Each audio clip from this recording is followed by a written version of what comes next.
Yon, welcome back mga Kaspiro at isang mapagpahalang araw sa ating lahat. Samahan nyo na naman kami sa aming ginawang pamamana at dito ako ngayon sa Wisco Side sa spot ni Kuya Duang at muli na naman kami magsasama sa pamamana mga Kaspiro gawa ng pahinga na, off-season na ng galunggong dito sa kanilang area. Kaya pamamana naman yung kanyang gagawing hanap buhay. Kaya dito mga Kaspiro sa unang pagpunta namin sa kanyang spot ay nakakita agad kami ng malalaking isda. Ang problema lang mga Kaspiro, hindi talaga kami nagkaroon ng pagkakataon na makahuli ng mga tangigi. Marami tayong nakita pero nakapana tayo ng isang pieces. Ang problema lang, hindi naman natin nakuha mga Kaspiro. Kaya ang ginawa na lang namin dito ni Kadwang, nag-enjoy at ayan, nang huli ng mga teritorial na isda mga Kaspiro. Ganun pa man, kahit na medyo walang huli, ay enjoy pa rin.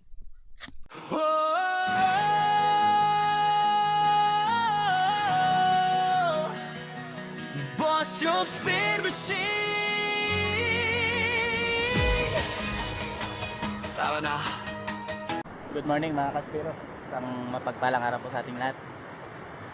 Bali, dito tayo ulit sa Nagtabon.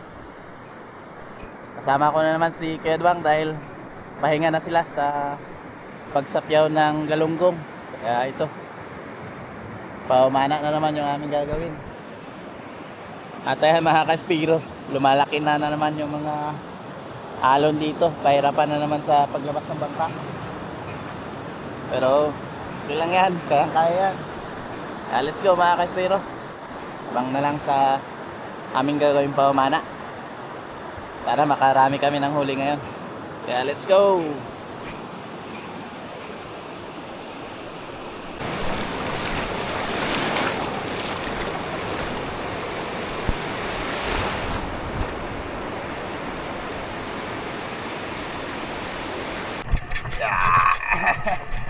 Kalaw na naman tagila.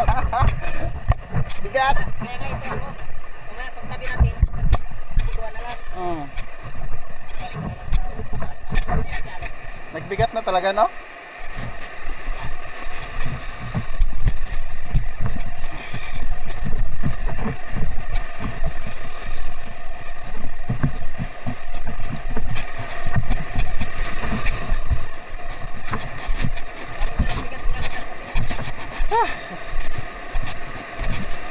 Lalaki na, oh.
Sige, samahan nyo kami.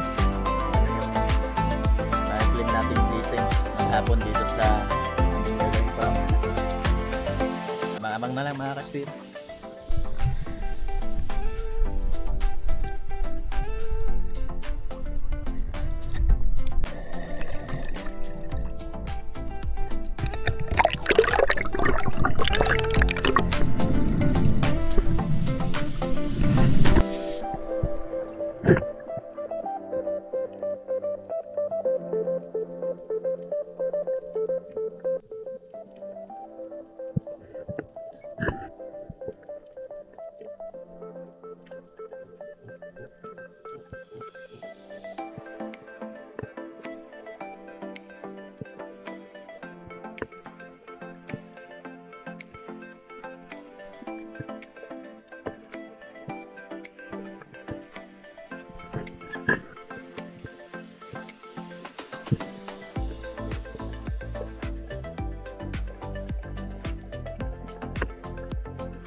At dito nga mga kaspiro, sa unang pagkakataon nakakita ako ng King Mac. Ang problema lang ay yan, dumire-diretso mga kaspiro at hindi talaga siya nagpahabol. Siguro natakot dito sa aking gloves, kaya ang ginawa ko dito ay tinanggal ko yung gloves ko mga kaspiro.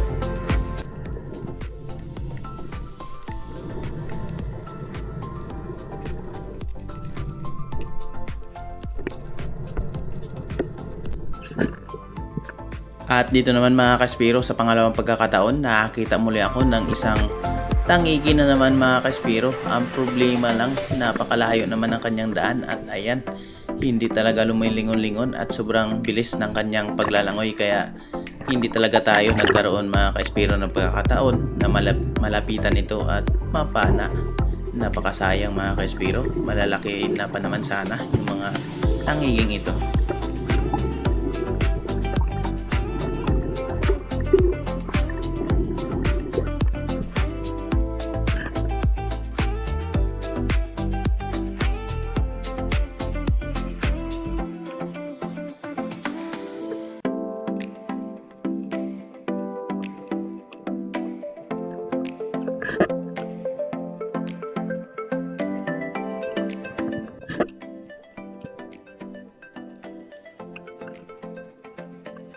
At dito mga kaspiro, bumaba ako dito sa malalim na area para mag-ambush.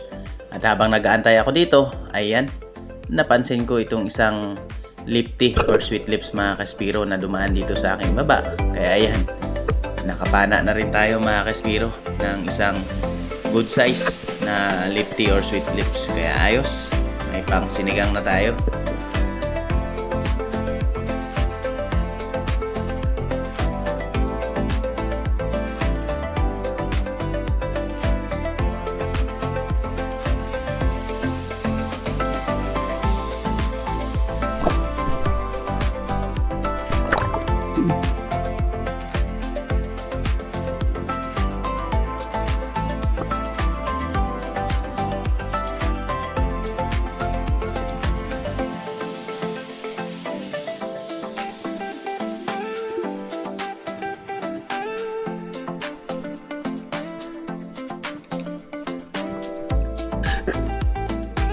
At sa pangalawang pagkakataon mga kaspiro, nakakita tayo ulit ng isang lifty na naman dito lang sa unahan kung saan tayo unang nakapana. Kaya binaba ko na kaagad ito at dinahandahan lang mga kaspiro. Papasok na sana pero pinahabulan pa rin natin. Kaya ayan, natamaan pa rin natin mga kaspiro.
Dito naman mga kaspiro, habang pababa ako at nakita ko itong isang pakul, dahil napakasarap din ito sa pang-ihaw mga kaspiro, kaya hindi ko na pinalagpas, pinana ko na ito para may pang-ihaw kami ni Kuya Duang.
Pakol.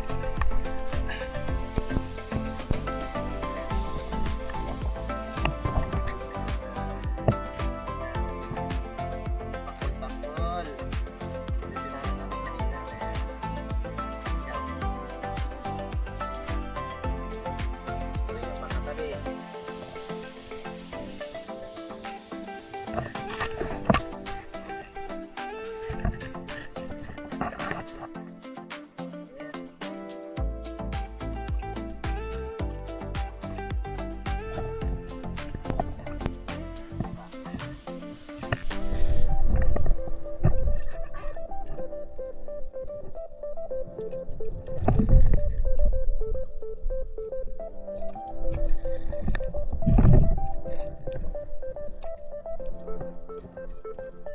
Dito tayo sa Pakol.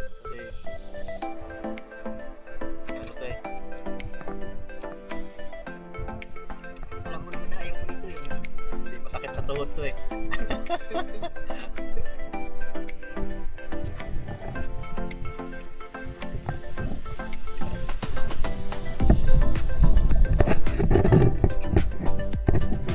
Ang sarap ng Pakol na ihaw.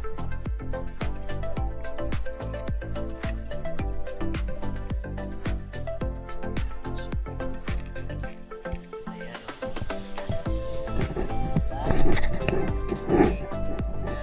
Ay. Ano tayo? Ay, yung abdomen ba ito? Makuha. Ito.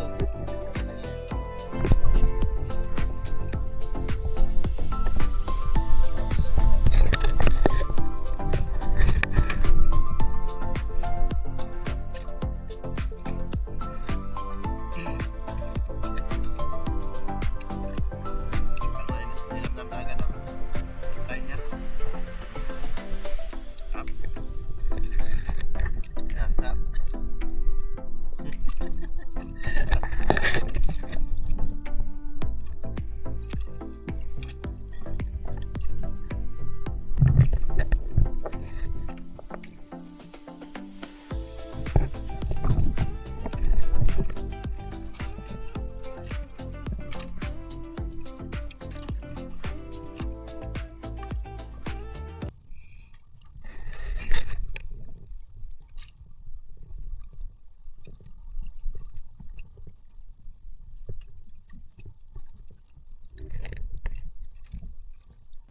Tapos na ang kainan.